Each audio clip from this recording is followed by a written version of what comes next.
இன்குபேட்டரில் வைக்கிறது அது அது ப்ரீத்திங் நார்மலாக வந்த பிறகு தானே. பேபி முதல்ல ப்ரீத்திங் வந்துடணும்ல, வந்த பிறகு தான் நீங்கள் இன்குபேட்டரில் வைப்பீங்க.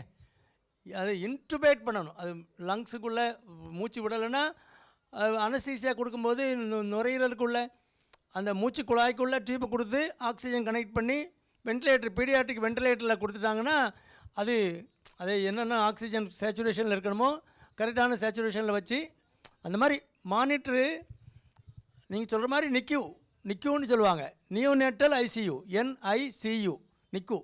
அந்த மாதிரி செட்டப்பில் நியோநேட்டல் ஸ்பெஷலிஸ்ட்டு பார்த்தாங்கன்னா ஒரு 80 to 90% ரெக்கவர் ஆகிரும்.